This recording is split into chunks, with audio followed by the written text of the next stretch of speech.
ನಾವು ಚಿಕ್ಕವರಿದ್ದಾಗ ನಮಗೆ ಕತೆ ಕೇಳುವಂಥ ಪರಿಪಾಠ ಇತ್ತು. ಮತ್ತು ನಮ್ಮ ಮನೆಯಲ್ಲಿದ್ದಂಥ ಹಿರಿಯರು ಕತೆಗಳನ್ನು ಹೇಳ್ತಾಯಿದ್ರು. ಭಾಳ ಒಳ್ಳೆಯ ಕಥೆಗಳನ್ನು ಹೇಳ್ತಾಯಿದ್ರು. ಭಾಳ ಚೆನ್ನಾಗಿರ್ತಿದ್ವು ಕತೆ. ಕತೆ ಕೇಳಿದಾಗ ನಾವು ಚಿಕ್ಕ ಹುಡುಗರಿದ್ದಾಗ ಒಂದು ಅದ್ಭುತವಾದ ರಮ್ಯ ಲೋಕವನ್ನು ಸೃಷ್ಟಿ ಮಾಡ್ಕೊಳ್ತಿದ್ವಿ. ಇಂಥ ಒಂದು ಕತೆಗಳನ್ನು ಹೇಳಬೇಕಾದ್ರೆ ಅನೇಕ ಕತೆಗಳನ್ನು ಕೇಳಿದ್ದೇವೆ ಬಿಡಿ. ಅದರಲ್ಲಿ ಯಾವಾಗಲೂ ಒಂದಾನೊಂದು ಕಾಲದಲ್ಲಿ ಒಂದು ದೊಡ್ಡ ರಾಜ್ಯ ಇತ್ತು, ಅಲ್ಲಿ ಒಬ್ಬ ರಾಜ ಇದ್ದ, ಹೀಗೆ ಒಂದು ಕೇಳುವಂಥ ಕತೆ ಇದು. ಒಂದಾನೊಂದು ಕಾಲದಲ್ಲಿ ಇಂಥ ಒಂದು ಘಟನೆ ಆಗಿತ್ತು. ಮತ್ತು ಕಥೆಯ ಮುಕ್ತಾಯ ಯಾವಾಗಿರ್ತಿತ್ತು ಅಂದರೆ ಎಲ್ಲವೂ ಒಳ್ಳೆಯದಾಯಿತು, ಎಲ್ಲವೂ ಸುಖವಾಗಿ ಮುಗಿಯಿತು ಅಂತ ಹೇಳೋದರ ಮೂಲಕ ಕತೆ ಮುಕ್ತಾಯಗೊಳ್ತಿದ್ದು. ಇದಕ್ಕೆ ಅಜ್ಜಿ ಹರಿದ ಕಥೆಗಳು ಅಂತ ಕೂಡ ಅಂತಾರೆ. ಆದರೆ ಏನೇ ಇರಲಿ, ಆದರೆ ಆಗಿನ ಕಾಲದಲ್ಲಿ ನಾವು ಕೇಳಿದಂಥ ಕಥೆಗಳು ನಮ್ಮ ಒಂದು ರೀತಿಯಿಂದ ಇಮ್ಯಾಜಿನೇಷನನ್ನು ವಿಸ್ತರಿಸಿದವು ಅಥವಾ ನಮ್ಮ ಕಲ್ಪನಾ ಲೋಕವನ್ನು ವಿಸ್ತರಿಸಿದವು ಎಂಬುದು ಒಂದಾದರೆ, ಇನ್ನೊಂದು ನಮ್ಮಗಳಿಗೆ ನಮ್ಮಂಥವರಿಗೆ ಚಿಕ್ಕ ಹುಡುಗರಿಗೆ ಅನೇಕ ಹೊಸ ಹೊಸ ಶಬ್ದಗಳು ತಿಳಿತಿದ್ವು. ಅವರು ಕಥೆಯಲ್ಲಿ ಹೇಳ್ತಾ ಉಪಯೋಗ ಮಾಡ್ತಾ ಇರೋಂಥ ಶಬ್ದಗಳು ನಮ್ಮ ಮನಸ್ಸಿನಲ್ಲಿ ಡೀಪಾಗಿ ಒಂದು ರೀತಿಯಿಂದ ಮನಸ್ಸಿನ ಆಳದೊಳಗೆ ಅದು ಹುದುಗಿ ಹೋಗಿರ್ತಿತ್ತು. ಆ ಶಬ್ದಗಳ ಪ್ರಯೋಗ ಈಗೂ ಕೂಡ ಮಾಡಿದರೂ ಸಹಿತ ಎಷ್ಟು ಚೆನ್ನಾಗಿವೆಲ್ಲ ಶಬ್ದಗಳು ಅನ್ನೋ ಹಾಗೆ ಅವು ಇರ್ತದೆ. ಅಂಥ ಒಂದು ಕಥೆಗಳನ್ನು ಕೇಳುವಂಥ ಒಂದು ಹೇಳುವಂಥ ಪರಿಪಾಠ ಇತ್ತು. ಮತ್ತು ನಮಗೆ ಬಹಳ ಮುಗ್ಧತೆಯಿಂದ, ಬಹಳ ಪ್ರೀತಿಯಿಂದ, ಬಹಳ ಒಂದು ರೀತಿಯಿಂದ ಅಭಿರುಚಿಯಿಂದ ಆ ಕಥೆಗಳನ್ನು ಕೇಳುವಂಥ ಹವ್ಯಾಸ ನಮಗೂ ಇತ್ತು. ಯಾವಾಗಲೂ ಸಾಯಂಕಾಲ ಆದ ತಕ್ಷಣ ನಾವು ನಮ್ಮ ಅಜ್ಜಿ ಅಥವಾ ಅಜ್ಜ ಯಾರೋ ಇನ್ನೊಬ್ಬರು ಹಿರಿಯರು, ಮನೆಯಲ್ಲಿದ್ದಂಥ ಹಿರಿಯರು ಕಥೆಯನ್ನು ಹೇಳೋದಕ್ಕೆ ಕರೀತಿದ್ರು. ನಾವು ಕತೆ ಹೇಳೋದಕ್ಕೆ ಕೂಡ್ತಿದ್ವಿ, ಕೇಳ್ತಿದ್ವಿ. ಆ ಕಥೆಯ ಕೇಳಿ ಭಾಳ ಸಂತೋಷ ಆಗ್ತಿತ್ತು. ಆ ಸಂತೋಷದ ಒಂದು ವಾತಾವರಣದೊಳಗೆ ನಮಗೆ ನಿದ್ರೆ ಬರ್ತಿತ್ತು, ಚೆನ್ನಾಗಿರ್ತಿತ್ತು. ಆಗಿನ ಕಾಲ ಒಂದು ರೀತಿಯಿಂದ ಚಿಕ್ಕವರಿದ್ದಾಗಿನ ಕಾಲವನ್ನು ಈಗ ನೆನಪಿಸಿಕೊಂಡಾಗ ಒಂದು ಸಂತೋಷನ ತರ್ತದೆ. ಆ ಮಾತು ಬೇರೆ. ಈಗ ನಾನು ಹೇಳ್ತಾ ಹೋಗಿದ್ದು ಒಂದು ಆ ಕಾಲದಲ್ಲಿ ಕೇಳಿದಂಥ ಒಂದು ಕಥೆ. ಆ ಕಥೆಯಪ್ಪ ಏನು ಹೇಳ್ತದೆ ಅಂದರೆ, ಒಬ್ಬ ಬಡವ, ಒಬ್ಬ ಕಟ್ಟಿಗೆ ಮಾರುವ ಹುಡುಗ, ಒಬ್ಬ ಸುಂದರ ಯುವಕ ರಾಜನಾದ ಕಥೆಯನ್ನು ನಾವು ಕೇಳಿದ್ದು ನೆನಪುಂಟು. ಅದು ಬೇರೆ ಬೇರೆ ಹಂತದೊಳಗೆ ಬೇರೆ ಬೇರೆ ಕಡೆಗಳಲ್ಲಿ ಬೇರೆ ಬೇರೆ ರೀತಿಯಾಗಿ ಅದನ್ನು ಕೇಳಿರ್ಬೋದು, ಹೇಳಿರ್ಬೋದು, ಆ ಮಾತು ಬೇರೆ. ಆದರೆ ನಾನು ಕೇಳಿದ ಕಥೆಯ ವಸ್ತು ಹೀಗಿದೆ. ನಾನು ಈಗಾಗಲೇ ಹೇಳಿದಾಗೆ ಒಬ್ಬ ಹುಡುಗ ಇದ್ದ, ಒಬ್ಬ ಸುಂದರವಾದ ಯುವಕ ಇದ್ದ. ಒಂದು ದೊಡ್ಡ ರಾಜ್ಯ, ಭಾಳ ಸುಭಿಕ್ಷವಾಗಿತ್ತು ರಾಜ್ಯ. ಅದು ಸುಭಿಕ್ಷವಾಗಿತ್ತು ಅಂತಂದರೆ ಎಲ್ಲರೂ ತಮ್ಮ ತಮ್ಮ ಕೆಲಸಗಳನ್ನು ಮಾಡ್ತಿದ್ರು, ಕೆಲವು ಬಡವರು ಇರ್ತಿದ್ರು, ತಮ್ಮ ಅನುಕೂಲಕ್ಕೆ ತಕ್ಕಂಗೆ ಇರ್ತಿದ್ರು. ಒಟ್ಟು ಜೀವನವನ್ನು ಸುಂದರವಾಗಿ ಕಳೆಯುವಂಥ ಒಂದು ಪ್ರವೃತ್ತಿ ಆಗಿನ ಕಾಲದಲ್ಲಿ ಇತ್ತು ಅಂತ ಹೇಳ್ತಾ, ಈ ಬಡವ, ಈ ಸುಂದರನಾಗಿರ್ತಕ್ಕಂಥ ಬಡವ ಅವ ಕಟ್ಟಿಗೆ ಮಾರಿ ತನ್ನ ವೃತ್ತಿಯನ್ನು ಸಾಗಿಸ್ತಿದ್ದ. ಅದಕ್ಕಿಂತ ಮೊದಲು ಅವರ ತಾಯಿ ಇದ್ಲು, ತಂದೆ ತೀರ ಹೋಗಿಬಿಟ್ಟಿದ್ರು. ತಾಯಿ ಕಟ್ಟಿಗೆ ಒಡೆದು ತಂದು ಮಗನನ್ನು ಪರಿಪಾಲಿಸ್ತಿದ್ಲು. ಮಗ ಈಗ ದೊಡ್ಡವಾಗಿದ್ದಾನೆ, ಯುವಕನಾಗಿದ್ದಾನೆ. ಆ ಯುವಕ ಏನು ಮಾಡ್ತಾ ಇದ್ದಾನೆ, ದಿನಾಲೂ ಒಂದು ಅರಣ್ಯಕ್ಕೆ ಹೋಗಿ, ಆಗಿನ ಕಾಲದಲ್ಲಿ ಅರಣ್ಯಕ್ಕೆ ಹೋಗಿ ಕಟ್ಟಿಗೆ ಬರೋಂಥ ಸಂಪ್ರದಾಯ ಇತ್ತು. ಈಗಿನ ಕಾಲದಲ್ಲಿ ಅರಣ್ಯಗಳನ್ನು ಕಡಿಯೋದಂದರೆ ಅದೊಂದು ಅಪರಾಧ ಆಗ್ತದೆ, ಆ ಮಾತು ಬೇರೆ. ನಾನು ಹೇಳ್ತಾ ಇದ್ದು ಒಂದಾನೊಂದು ಕಾಲದಲ್ಲಿ ಯಾವಾಗಲೂ ಸಾವಿರಾರು ವರ್ಷಗಳ ಹಿಂದೆ ನಡೆದಿರಬಹುದಾದ ಅಥವಾ ನಡೆಯಲೂ ಇರಬಹುದಾದಂಥ ಒಂದು ಕಥೆ ಇರ್ಬೋದು. ಆ ಕಥೆಯಿಂದ ಕೇಳಿದ್ದು. ಆವಾಗ ಅವನು ಕಟ್ಟಿಗೆ ಕಟ್ಕೊಂಡು ಬಂದು ಅದನ್ನು ಮಾರಾಟ ಮಾಡ್ತಿದ್ದ. ಆ ಬಂದ ದುಡ್ಡಿನಿಂದ ಮನೆಯಲ್ಲಿ ತಾಯಿ ಮಗ ಇದ್ದರು. ಜೀವನ ಒಂದು ರೀತಿಯಿಂದ ಸುಖವಾಗಿ ನಡೆದಿತ್ತು. ಭಾಳ ಚೆನ್ನಾಗಿದ್ದ ಹುಡುಗ, ಭಾಳ ಲವಲವಿಕೆಯಿಂದ ಕೂಡಿದಂಥ ಹುಡುಗ ಅವನು. ಒಂದು ದಿವಸ ಏನಾಯಿತು, ಯಥಾ ಪ್ರಕಾರ ಅವನು ಹೋಗುವ ಹಾಗೆ ಕಟ್ಟಿಗೆ ಕಡಿಯೋದಕ್ಕೆ ಅರಣ್ಯಕ್ಕೆ ಹೋದ. ಅರಣ್ಯದಲ್ಲಿ ಕಟ್ಟಿಗೆ ಕಡಿದು ಒಂದು ಸ್ವಲ್ಪ ವಿಶ್ರಾಂತಿ ತೆಗೆದುಕೊಳ್ಳೋಣ ಅಂಥೇಳಿ ಹಾಗೆ ಒಂದು ಮರದ ಕೆಳಗಡೆ ಕೂತಿದ್ದ. ಆ ಸಮಯದಲ್ಲಿ ಆ ರಸ್ತೆಯ ಪಕ್ಕದಲ್ಲಿ ಕೂತಿದ್ದ ಅವನು. ಆ ರಸ್ತೆಯಲ್ಲಿ ಇದ್ದಕ್ಕಿದ್ದಾಗಲೇ 20-30 ಸೈನಿಕರು ಭಾಳ ಶಿಸ್ತುಬದ್ಧವಾಗಿ ನಡೆದು ಹೋಗ್ತಾ ಇರೋದು. ಅದರ ಹಿಂದೆ ಒಂದು ಮೇಣೆ ಇತ್ತು. ಆ ಮೇಣೆ ಇತ್ತು. ಅದರ ಹಿಂದೆ ಕೆಲವೊಬ್ಬರು ಸಖಿಯರು ಇದ್ದರು, ಬೇರೆ ಬೇರೆ ಹುಡುಗಿಯರು, ಯುವತಿಯರು ಇದ್ದರು. ಆ ಮೇಣೆಯಲ್ಲಿ ಕುಳಿತಂಥ ಯುವತಿ ಇದ್ಲಲ್ಲ, ಅವಳು ಆ ರಾಜ್ಯದ ರಾಜಕುಮಾರಿ. ಅವಳು ಎಷ್ಟು ಸುಂದರವಾಗಿದ್ಲು, ಭಾಳ ಸುಂದರವಾಗಿದ್ಲು ಅಂತ ಕಥೆಯಲ್ಲಿ ಹೇಳ್ತಾರೆ. ಆದರೆ ಅದು ಅವಳು ಏನು ಮಾಡಿದ್ಲು ಅಂದರೆ, ಅದಕ್ಕೊಂದು ಮೇಣಕ್ಕೆ ಒಂದು ಪರದೆ ಹಾಕಿತ್ತು. ಆ ಪರದೆ ಏನು ಮಾಡಿದ್ಲು, ಯಾವ ಅರಣ್ಯದಲ್ಲಿ ಹೋಗ್ತಾ ಇದ್ದೇವೆ ಅಂತ ಹೇಳಿಬಿಟ್ಟು ಒಂದು ಸ್ವಲ್ಪ ಮೇಣೆಯ ಪರದೆಯನ್ನು ಸರಿಸಿದ್ಲು. ಆ ಮೇಣೆ ಪರದೆಯನ್ನು ಸರಿಸಿದಾಗ ಈ ಕುಳಿತಂಥ ಯುವಕ ಕಟ್ಟಿಗೆ ಮಾರುವಂಥ ಕಟ್ಟಿಗೆ ಕಡಿದು ಮಾರುವಂಥ ಯುವಕ ಆ ರಾಜಕುಮಾರಿಯ ಮುಖವನ್ನು ನೋಡಿಬಿಟ್ಟ. ಎಷ್ಟೊಂದು ಚೆಲುವಾಗಿತ್ತು ಆ ಮುಖ ಅಂದರೆ, ಮಲ್ಲಿಗೆ ಬಣ್ಣದ ಮೈಬಣ್ಣ, ಭಾಳ ಸುಕೋಮಲಿಯಾದ ರಾಜಕುಮಾರಿ. ಅವಳನ್ನು ಮನಸ್ಸನ್ನು ಆವರಿಸಿಬಿಟ್ಲು. ಎಷ್ಟು ಸುಂದರವಾಗಿದ್ದಾಳಲ್ಲ ಪೈಕಿ. ಓಹ್, ಎಂಥ ಜೀವನ ಸಾರ್ಥಕ ಆಗಬೇಕಾದ್ರೆ ಇಂಥ ರಾಜಕುಮಾರರನ್ನು ಮದುವೆ ಆದ್ರೇ ನನ್ನ ಜೀವನ ನಿಜವಾದಕ್ಕೂ ಸಾರ್ಥಕ ಆಗ್ತದೆ ಅಂತ ತಿಳ್ಕೊಂಡು ಅದರಲ್ಲೇ ಅವನು ಪರಿತಾಪ ಪಡ್ತೋಗ್ದೆ. ಆದರೆ ಆ ರಾಜಕುಮಾರಿ ಹೋದ ಮೇಲೆ ಅವರಿಗೆ ಒಂದು ದಿವಸ ಗೊತ್ತಾಯಿತು ಕತೆ. ಈ ರಾಜಕುಮಾರಿ ಈಗಾಗಲೇ ಅನೇಕ ರಾಜಕುಮಾರರು ನೋಡಿದಾಳೆ, ಅವ್ರನ್ನ ಯಾರೂ ಮದುವೆ ಆಗಿಲ್ಲ. ಯಾಕಂತಂದರೆ ಅವಳು 3 ಪ್ರಶ್ನೆಗಳನ್ನು ಕೇಳ್ತಾನೆ. ಆ 3 ಪ್ರಶ್ನೆಗಳಿಗೆ ಸರಿಯಾದ ಉತ್ತರ ಯಾರು ಕೊಡ್ತಾರೆ ಅವರು ಅವಳನ್ನು ಒರೆಸುವಂಥ ಅವಕಾಶ ಅವ್ರಿಗೆ ದೊರೆತದೆ. ಅದಕ್ಕೆ ಈಗಾಗಲೇ ಅನೇಕ ರಾಜಕುಮಾರರು ಬಂದು ಅವಳ ಸೌಂದರ್ಯಕ್ಕೆ ಮಾರು ಹೋಗಿ ಆ ಉತ್ತರ ಕೊಡ್ತೀನಿ ಅಂತ ಹೇಳಿದ್ದಾರೆ. ಆದರೆ ಉತ್ತರ ಕೊಡಲೇ ಅವ್ರು ಏನು ಮಾಡಿದ್ದಾರೆ, ಕಾರಾಗೃಹವನ್ನು ಅನುಭವಿಸ್ತಾ ಇದ್ದಾರೆ ಈಗ. ಇಂಥ ಒಂದು ಕತೆ ಇದು. ಅದಕ್ಕೆ ಮನೆಗೆ ಬಂದ ಬಹಳ ಒಂದು ರೀತಿಯಿಂದ ಮನಸ್ಸನ್ನು ಆ ರಾಜಕುಮಾರಿ ಆವರಿಸಿಬಿಟ್ಟಿದ್ಲು. ಬಹಳ ರಾತ್ರಿ ಎಲ್ಲ ಅವಳದೇ ಕನಸು. ಅದಕ್ಕೆ ಅದನ್ನು ನೋಡ್ತಾ ಇದ್ದ.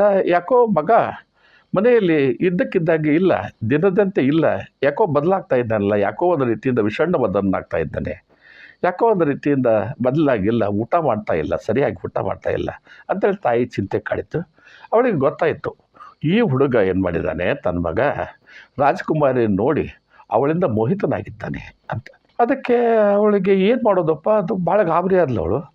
ಆದರೆ ಈ ಹುಡುಗ ಏನಂತಂದ, ಅವನಿಗೆ ಗೊತ್ತಾಗಿತ್ತು ಇದು ರಾಜಕುಮಾರಿ ಷರತ್ತುಗಳನ್ನು ಹಾಕಿದ್ದಾಳೆ, ಆ ಷರತ್ತುಗಳಿಗೆ ಉತ್ತರ ಕೊಟ್ಟರೆ ಆಯಿತು, ಇಲ್ಲದೆ ಹೋದರೆ ನನಗೆ ಕಾರಾಗೃಹ ವಾಸ ಅಂತ ತಿಳ್ಕೊಂಡಿದ್ದ. ಆಯ್ತಪ್ಪ ಅಂತ ಹೇಳಿದ್ಲು. ಕಡೆಗೆ ಒಂದು ಸರಿ ಅವನ ತಾಯಿಯನ್ನು ಒಪ್ಪಿಸಿ ಅವಳ ರಾಜಕುಮಾರಿ ಕೇಳಬಹುದಾದ 3 ಪ್ರಶ್ನೆಗಳಿಗೆ ನಾನು ಉತ್ತರಿಸ್ತೇನೆ ಅಂತ ಹೇಳಿದ. ಅಲ್ಲಿ ಹೋಗಿ ಧೈರ್ಯವಾಗಿ ರಾಜನ ಮುಂದೆ ನಿಂತು ನಿಮ್ಮ ರಾಜಕುಮಾರಿಗೆ ಪ್ರಶ್ನೆಯನ್ನು ಕೇಳೋದಕ್ಕೆ ಹೇಳಿ ಅಂತ ಹೇಳಿದ. ಇವನು ಭಾಳ ಸುಂದರಾಂಗಾಗಿದ್ದ, ಭಾಳ ಸುಂದರ ಇದ್ದ, ಭಾಳ ಚಲುವ ಇದ್ದ. ಆ ಹುಡುಗನಿಗೆ ಆ ರಾಜಕುಮಾರಿ ಪ್ರಶ್ನೆ ಕೇಳಿದ್ಲು, 3 ಪ್ರಶ್ನೆಗಳನ್ನು. ಏನು ಅದೃಷ್ಟದ ವಶಾತ್ ಆ 3 ಪ್ರಶ್ನೆಗಳಿಗೆ ಅತ್ಯಂತ ತರ್ಕಬದ್ಧವಾದ ಸರಿಯಾದ ಉತ್ತರವನ್ನು ಈ ಹುಡುಗ ಕೊಟ್ಬಿಟ್ಟ. ಈ ಯುವಕ ಕೊಟ್ಟ. ಇವು ನೋಡಿ ಜೀವನವೇ ಬದಲಾಗಿ ಹೋಯಿತು. ಆ ರಾಜಕುಮಾರಿ, ಸುಂದರವಾದ ರಾಜಕುಮಾರಿ ಆ ಯುವಕನನ್ನು ಒಲಿದ್ಬಿಟ್ಲು. ಅವನಿಗೆ ವರಮಾಲೆ ಹಾಕಿದ್ಲು. ಮದುವೆ ಆಗಿ ಹೋಯಿತು. ಒಬ್ಬ ಬಡವ ಕಟ್ಟಿಗೆ ಕಡಿಯೋ ಹುಡುಗ, ಒಬ್ಬ ಯುವಕ ರಾಜನಾದಂಥ ಕಥೆಯನ್ನು ನಾವು ಒಂದು ಕಾಲದಲ್ಲಿ ಕೇಳಿದೊಂದು ನೆನಪಿತ್ತು. ಇದು ಹೀಗೆ ನಾವು ಚಿಕ್ಕವರಾಗೇ ಇರ್ತೇವೆ. ದಿನಗಳು ಕಳೀತವೆ. ದಿನಿಯ ಮಿನ್ಯು ಸಾಯಂ ಪ್ರಾತಃ ಶಿಶಿರ ವಸಂತವು ಪುನರಾಯಾತಃ ಅಂತ ಹೇಳಿದ ಹಾಗೆ ದಿನಗಳು ಕಳೀತವೆ, ಋತುಗಳು ಬದಲಾಗ್ತವೆ, ಮತ್ತು ಒಂದು ಹೊಸ ವರ್ಷ ಬರ್ತದೆ. ನಾವು ದೊಡ್ಡವರಾಗ್ತಾ ಹೋಗ್ತೇವೆ. ನಾವು ದೊಡ್ಡವರಾದ್ವಿ. ಮತ್ತು ಕಾಲೇಜಿನ ಸಮಯದಲ್ಲಿ ಬಂದಾಗ ಆವಾಗ ನಮಗೊಂದು ನಿಜವಾದ ಯುವಕರಿಗೆ ಆಗಿನ ಕಾಲದಲ್ಲೇ ಇದ್ದೇ, ಯುವಕರಿಗೆ ಈಗಲೂ ಇದೆ ಬಿಡಿ, ಅದು ಸಿನಿಮಾ ನೋಡೋ ಒಂದು ಹವ್ಯಾಸ. ಸಿನಿಮಾ ನೋಡೋ ಹವ್ಯಾಸ ಎಷ್ಟು ಇದ್ದರೆ, ಯಾವುದಾದ್ರೂ ಒಂದು ಹೊಸ ಸಿನಿಮಾ ಬಂತಂದರೆ ಅದು ಮೊದಲೇ ಶೋದಲ್ಲಿ ನೋಡಿಬಿಟ್ರೆ ಭಾಳ ಸಂತೋಷ ಪಡುವಂಥ ಕೆಲಸ ಆಗಿನ ನಮ್ಮಂಥ ಯುವಕರಿಗೆ ಇತ್ತು. ನಾವು ಸಿನಿಮಾಗಳನ್ನು ನೋಡಿ ಭಾಳ ಸಂತೋಷ ಪಡ್ತಿದ್ವಿ. ಅದೊಂದು ಇನ್ನೊಂದು ಥರದ ಅದ್ಭುತ ರಮ್ಯ ಲೋಕ. ಈ ಅದ್ಭುತ ರಮ್ಯ ಲೋಕ ಯಾಕೆ ನಾನು ಹೇಳ್ತಾ ಇದ್ದೇನೆ ಅಂದರೆ, ಈ ಬಡವರಾಜನಾದ ಕಥೆ ಅಂತ ಏನೊಂದು ನಾನು ಕಥೆ ಹೇಳಿದಲ್ಲ, ಈ ಕಥೆಯ ವಸ್ತುವನ್ನೇ ಇಟ್ಟುಕೊಂಡು ಬೇರೆ ಬೇರೆ ಪರಿಪ್ರೇಕ್ಷ್ಯದಲ್ಲಿ, ಬೇರೆ ಬೇರೆ ಭಾವನೆಗಳೊಂದಿಗೆ, ಬೇರೆ ಬೇರೆ ಕಾಲಘಟ್ಟದಲ್ಲಿ ಬೇರೆ ಬೇರೆ ರೀತಿಯಾಗಿ ಆ ಕಥೆಗಳು ಹುಟ್ಟಿಕೊಂಡು ಹೋದವು. ಅಂದರೆ ಆ ಕಥೆಗಳನ್ನು ನಾವು ನೋಡಿದಾಗ ನಮಗೂ ಕೂಡ ಎಂಥ ಚೆನ್ನಾಗಿದೆಯಪ್ಪ ಸಿನಿಮಾ ಅಂತ. ಅಂದರೆ ಕಥಾವಸ್ತು ಒಂದು ರೀತಿಯಿಂದ, ಯಾವುದೋ ಒಂದು ರೀತಿಯಿಂದ ಮುಸುಕು ಹಾಕಿಕೊಂಡು ಇದನ್ನೇ ಹೇಳುವಂಥ ಒಂದು ಕಥೆಗಳನ್ನು ನಾವು ನೋಡಿದ್ದಂತೂ ನೆನಪಿದೆ. ಅದೇನಾಗ್ತದೆ, ಒಬ್ಬ ಯುವಕ ಇದ್ದಾನೆ, ಭಾಳ ಚೆನ್ನಾಗಿದ್ದಾನೆ, ಹೀರೋ ಅವನು. He must be A handsome man ಅಲ್ಲ, ಭಾಳ ಹ್ಯಾಂಡ್ಸಮ್ ಆಗಿದ್ದಾನೆ, ಭಾಳ ಚೆನ್ನಾಗಿದ್ದಾನೆ, ವೆರಿ ಬ್ರಿಲಿಯಂಟ್ ಫೆಲೋ, ಭಾಳ ಚೆನ್ನಾಗಿದ್ದಾನೆ, ಕಾಲೇಜ್ನಲ್ಲಿದ್ದಾನೆ. ಆದರೆ ಎಲ್ಲ ಕಾಲೇಜಿನಲ್ಲಿ ಶಾಯರಿಗಳನ್ನು ಹೇಳ್ತಾನೆ, ಚೆನ್ನಾಗಿದ್ದಾನೆ, ಎಲ್ಲರನ್ನೂ ತನ್ನ ಮಾತುಗಳಿಂದ ಆವರಿಸಿಬಿಡ್ತಾನೆ, ಎಲ್ಲ ಸರಿ. ಅದಾದಮೇಲೆ ಏನಾಗ್ತದೆ, ಆ ಯುವಕ ಕಾಲೇಜ್ ಮುಗೀತದೆ. ಆದರೆ ಬಡವ ಪಾಪ ಅವನು, ಮನೆತನದಲ್ಲಿ ತಾಯಿ ಕಾಯಿಲೆ ಆಗಿ ಮನೆಯಲ್ಲಿ ಇದ್ದಾಳೆ, ಅವಳಿಗೆ ಔಷಧಿ ಬೇಕು. ಇಂಥ ಒಂದು ಪರಿಸ್ಥಿತಿಯಲ್ಲಿ ಪಾಪ ಎಲ್ಲ ಕಡೆ ಒಂದು ಜಾಬ್ ಹುಡುಕೋದಕ್ಕೆ ಹೋಗ್ತಾನೆ. ಎಲ್ಲ ಕಡೆ ಜಾಬ್ ಸರ್ಚ್ ಮಾಡೋದಕ್ಕೆ ಹೋಗ್ತಾನೆ, ಹುಡುಕ್ತಾನೆ, ಕೆಲಸಗಳನ್ನು ಹುಡುಕ್ತಾನೆ. ಕೆಲಸ ಎಲ್ಲಿಯೂ ಸಿಗೋದಿಲ್ಲ. ಏನಾದರೂ ಮಾಡಿ ದಿನಗಳನ್ನು ಕಳಿಬೇಕಲ್ಲ. ಮತ್ತು ತಾಯಿ ಅನಾರೋಗ್ಯದಿಂದ ತಾಯಿಗೆ ಹೇಗಾದ್ರೂ ಮಾಡಿ ಔಷಧವನ್ನು ಒದಗಿಸಲೇಬೇಕಲ್ಲ ಅಂಥೇಳಿ ಒಂದು ದಿವಸ ಏನೋ ಒಂದು ರೀತಿಯಿಂದ ಅನಿರ್ವಾಹ ಸಂದರ್ಭದೊಳಗೆ ಯಾವುದೋ ಒಂದು ಗ್ಯಾರೇಜಿನಲ್ಲಿ ಮೆಕ್ಯಾನಿಕ್ಕಾಗಿ ಕೆಲಸಕ್ಕೆ ಸೇರ್ತಾನೆ. ಮೆಕ್ಯಾನಿಕ್ಕಾಗಿ ಕೆಲಸಕ್ಕೆ ಸೇರಿಬಿಟ್ಟ. ಆಮೇಲೆ ಇದ್ದಕ್ಕಿದ್ದ ಹಾಗೆ ಅವನು ಭಾಳ ಚೆನ್ನಾಗಿ ಕೆಲಸ ಮಾಡ್ತಾಯಿದ್ದ. ಭಾಳ ಚೆನ್ನಾಗಿತ್ತ. ಮಾತುಗಳ ಮೂಲಕ ಜನರನ್ನು ಆಕರ್ಷಿಸುವಂಥ ಸಾಮರ್ಥ್ಯ ಬೇರೆ ಇತ್ತು. ಒಂದು ದಿವಸ ನೋಡಿ ಅದೃಷ್ಟ ಅರಿಸಿ ಬರೋದು ಅಂದರೆ ಹೀಗೆ. ಆ ಸಿನಿಮಾದಲ್ಲಿ ಅದೃಷ್ಟ ಅರಿಸಿ ಬರ್ತದೆ ಹೇಗೆ ಅಂತಂದರೆ, ಒಂದು ದೊಡ್ಡ ಕಾರು ಒಂದು ದಿವಸ ಅಲ್ಲೇ ಬಂದು ಆ ಗ್ಯಾರೇಜಿನ ಮುಂದೆ ನಿಲ್ತದೆ. ಅದು ಕಾರು ಕೆಟ್ಟಿರ್ತದೆ. ಕಾರು ಕೆಟ್ಟಿದೆ, ಅದನ್ನು ರಿಪೇರಿ ಮಾಡೋದಿಲ್ಲ. ರಾತ್ರಿ ಮಳೆ ಆಗ್ತಾಯಿದೆ, ಸಿಕ್ಕಾಪಟ್ಟೆ ಮಳೆಯಲ್ಲಿ. ಅಂಥದ್ರಲ್ಲಿ ಒಂದು ಕಾರು ಬಂದು ನಿಂತಿದೆ. ನೋಡ್ತಾನೆ ಈ ಯುವಕ, ನಮ್ಮ ನಾಯಕ ಆ ಕಾರನ್ನು ನೋಡ್ತಾನೆ. ಅಲ್ಲಿ ಕೂತಂಥ ಹುಡುಗಿ ಭಾಳ ಸುಂದರವಾದ ಯುವಕಿ, ಅವಳೇ ನಮ್ಮ ಸಿನಿಮಾದ ಹೀರೋಯಿನ್ ಅವಳು ಬಂದು ತೆಳಗೆ ಇಳಿತಾಳೆ, ಇವರಿಗೆ ಕೇಳ್ಕೊತಾಳೆ. ಅದನ್ನು ಏನು ಮಾಡ್ತಾನೆ ಅನ್ನೋದು ಕ್ಷಣಾರ್ಧದೊಳಗೆ ಕಾರನ್ನು ರಿಪೇರಿ ಮಾಡಿಬಿಡ್ತಾನೆ. ನೋಡಿ ಮುಂದಿನ ದಿವಸದಲ್ಲಿ ಹೇಗೆ ಘಟನೆಗಳು ರೂಪಿಸ್ತಾ ಹೋಗ್ತವೆ ಅಂತಂದರೆ, ಇದ್ದಕ್ಕಿದ್ದಂಗೆ ಆ ಕಾರಿನಲ್ಲಿ ಕುಳಿತಂಥ ಭಾಳ ಅಸಾಧಾರಣ ಶ್ರೀಮಂತ ಹುಡುಗಿ ಅಥವಾ ಯುವತಿ ಇವನ ಪ್ರೇಮ ಪಾಶದಲ್ಲಿ ಬಿದ್ದುಬಿಡ್ತಾಳೆ. ಯುವಕನಿಗೂ ಕೂಡ ಪ್ರೇಮ ಪಾಶದಲ್ಲಿ ಬಿದ್ದು. ಅದಾದಮೇಲೆ ನಮಗೆ ಸಿನಿಮಾದಲ್ಲಿ ಕಥೆಗಳಿಗೆ ಗೊತ್ತೇ ಇವೆಲ್ಲ. ಅದಾದಮೇಲೆ 1-2-3 ರೊಮ್ಯಾಂಟಿಕ್ ಸಾಂಗ್ಸ್ ಹಾಡೋದು, ಇವು ಎಲ್ಲ ಆಗಿಬಿಡ್ತವೆ. ನಾವೆಲ್ಲ ಕೂತವ್ರು ಆವಾಗಿನ ಕಾಲದಲ್ಲಿ ಹಾಡುಗಳನ್ನು ಕೇಳಿ ಏನು ಚೆನ್ನಾಗಿದೆ ಅಂದ್ಬಿಟ್ಟು ಕೇಳಿ ಭಾಳ ನಮ್ಮನ್ನೇ ನಾವು ಸಂತೋಷ ಪಡ್ಕೊಳ್ತಿದ್ವಿ. ಇದಾಯಿತು. ಇದಾದಮೇಲೆ ಕಡೆಗೆ ಒಂದು ದಿವಸ ಪರಿಸ್ಥಿತಿ ಬರ್ತದೆ, ಮದುವೆ ಆಗಬೇಕಲ್ಲ. ಮದುವೆ ಆಗಬೇಕಾದ್ರೆ ಆ ಹುಡುಗಿಯ ತಂದೆ ಆಬ್ಜೆಕ್ಟ್ ಮಾಡ್ತಾನೆ. ನೋ ಏನೋ ಒಬ್ಬ ಗ್ಯಾರೇಜ್ ಮೆಕ್ಯಾನಿಕನ್ನು ಮದುವೆ ಆಗೋದಾ? ನಮ್ಮ ಘನತೆ ಏನು, ವರ್ಚಸ್ಸೇನು, ನಮ್ಮ ಸಮಾಜದಲ್ಲಿ ನಮಗೊಂದು ದೊಡ್ಡ ಹೆಸರಿದೆ. ನಿನ್ನಂಥ ಹುಡುಗಿಗೆ ಬೇಕಾದ ಅದ್ಭುತವಾದಂಥ ಅಸಾಧಾರಣವಾದಂಥ ಯುವಕರನ್ನು ತರ್ತೇನೆ. ದೊಡ್ಡ ಇಂಡಸ್ಟ್ರಿಯಲಿಸ್ಟ್ ಇದ್ದಾರೆ, ನಿನ್ನ ಸಲುವಾಗಿ ಕಾದು ನಿಂತಿದ್ದಾರೆ. ಆದರೆ ಯುವಕನನ್ನು ಮದುವೆ ಆಗಬೇಡ, ಹೀಗೆಲ್ಲ ಏನೇನೋ ಮಾಡಿ ಹೇಳಿಬಿಡ್ತಾನೆ. ಹೀಗಾಗಿ ಪಾಪ ಒಂದು ರೀತಿಯಿಂದ ವಿರಹ, ಮತ್ತು ಅಲ್ಲೊಂದೆರಡು ಹಾಡುಗಳು ಹೀಗೆಲ್ಲ ಆಗಿ ಕೊನೆಗೆ ಏನಾಗ್ತದೆ ಅಂದರೆ, ಆ ಯುವತಿಯ ತಂದೆಗೆ ಅವಾಗ ರಿಯಲೈಸ್ ಆಗ್ತದೆ, ಇವಳ ಪ್ರೀತಿ ಭಾಳ ನೈಜವಾದದ್ದು, ಭಾಳ ಪ್ರೀತಿಯನ್ನು ಮಾಡ್ತಾ ಇದ್ದಾಳೆ, ಇವನು ಬಿಟ್ಟು ಇರಲಾಳು ಅಂತ ಆದಮೇಲೆ ಕೊನೆಗೊಂದು ದಿವಸ ಅವ ಡಿಸೈಡ್ ಮಾಡ್ತಾನೆ, ಇಲ್ಲ ನೀನು ಈ ಯುವಕನನ್ನು ಮದುವೆ ಆಗು ಅಂತ ತಕ್ಷಣ ಆ ಯುವಕನನ್ನು ಕರೆದು ಅವನು ಮದುವೆ ಮಾಡ್ತಾರೆ. ಆ ಯುವಕ ಇದ್ದಕ್ಕಿದ್ದಾಗೇ ಗ್ಯಾರೇಜ್ನಲ್ಲಿ ಮೆಕ್ಯಾನಿಕ್ ಆಗಿದ್ದ ಯುವಕ ಇದ್ದಕ್ಕಿದ್ದಾಗೇ ಅನೇಕ ಕಾರ್ಖಾನೆಗಳ ಒಡೆಯಾಗ್ತಾನೆ. ಒಂದು ರಿವಾಲ್ವಿಂಗ್ ಚೇರ್ನಲ್ಲಿ ಕೂಡ್ತಾನೆ, ದೊಡ್ಡದೊಂದು ರೂಮ್ನಲ್ಲಿ ಕೂತು ಆ ಕಡೆ ಈ ಕಡೆ ಮಾಡಿ ಅವನು ಜಾಣನೇ ಇದ್ದಾನೆ. ಹೀಗೆ ಮಾಡಿ ಅದರ ಮ್ಯಾನೇಜಿಂಗ್ ಡೈರೆಕ್ಟ್ರಾಗಿ ಕೂಡುವಂಥ ಕಥೆಗಳನ್ನು ಕೂಡ ನಾವು ನೋಡಿದೆ. ಅಂದರೆ ಈಗ ನಾನು ಬಡವರಾಜನಾದ ಕಥೆ ಅಂತ ಹೇಳಿದೆ, ಮತ್ತು ಇಲ್ಲೇ ಹೇಳಿದಂಥ ನಾಯಕಿಯ ಕಥೆಯನ್ನು ಹೇಳಿದೆ. ಇವೆಲ್ಲ ಕಥೆಗಳು ಸಿನಿಮಾದಲ್ಲಿಯೋ ಅಥವಾ ಅದ್ಭುತವಾದ ರಮ್ಯ ಲೋಕದೊಳಗೆ ನಾವು ಕೇಳ್ತಾ ಇದ್ದ ಕಥೆಗಳಲ್ಲಿ ಇವೆಲ್ಲ ಸಾಧ್ಯ. ಆದರೆ ನಿಜ ಜೀವನದಲ್ಲಿ ಇವೆಲ್ಲ ಆಗ್ತಾವ ಹೇಗೆ? ಇದ್ದಕ್ಕಿದ್ದಂಗೆ ಒಬ್ಬ ಮೆಕ್ಯಾನಿಕ್ ಇದ್ದಕ್ಕಿದ್ದಂಗೆ ಅನೇಕ ಕಾರ್ಖಾನೆಗಳ ಒಡೆಯಾಗೋದಾಗ್ತದೆ. ಒಬ್ಬ ಕಟ್ಟಿಗೆ ಒಡೆಯುವ ಯುವಕ ಇದ್ದಕ್ಕಿದ್ದಾಗಲೇ ರಾಜನಾಗ್ತಾನೆ.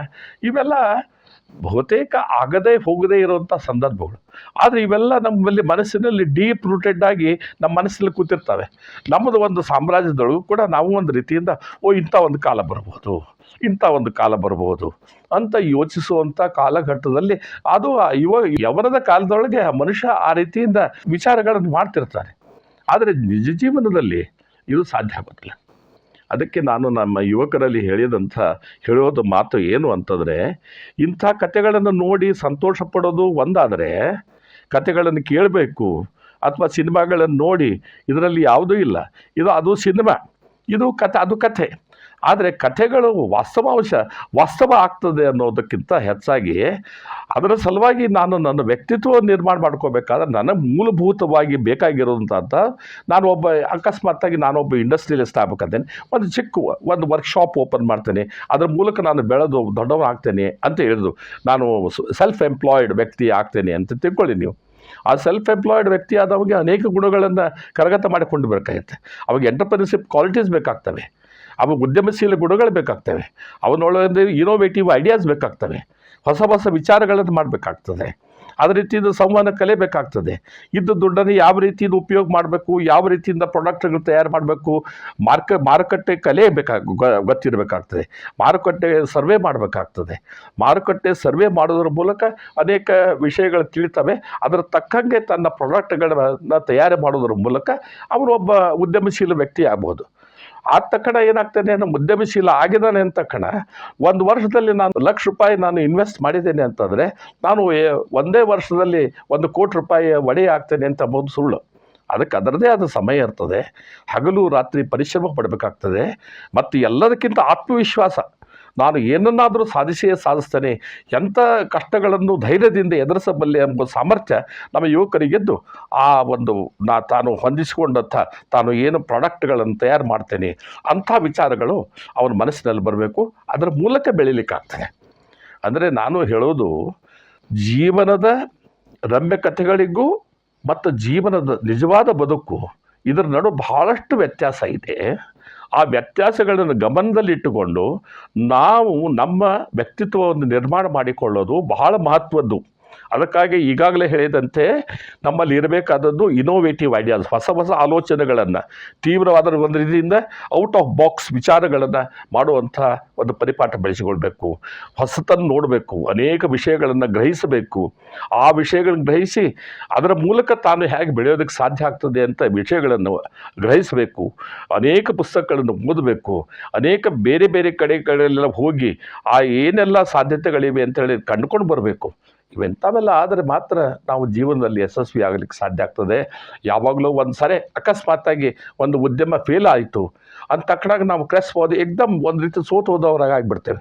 ಆ ಸೋತು ಹೋದವರಾಗಬಾರ್ದು. ಮತ್ತೆ ಪುನಃ ಎದ್ದು ನಿಂತು, ಅದು ಬಿದ್ದವರು ಮತ್ತೆ ಎದ್ದು ನಿಲ್ಲಬೇಕಲ್ಲ. ಆ ಎದ್ದು ನಿಲ್ಲುವ ಸಾಮರ್ಥ್ಯ ನಮ್ಮ ಯುವಕರಿಗೆ ಬೇಕಾದದ್ದು ಅನಿವಾರ್ಯ ಅಂತ ಹೇಳೋದು ನನ್ನ ಮಾತಿನ ಈ ಕಥೆಗಳ ಮೂಲಕ ಒಂದು ಸಂದೇಶವನ್ನು ಕೊಡುವಂಥ ಒಂದು ಪ್ರಯತ್ನವನ್ನು ಮಾಡ್ತಾಯಿದ್ದೆ.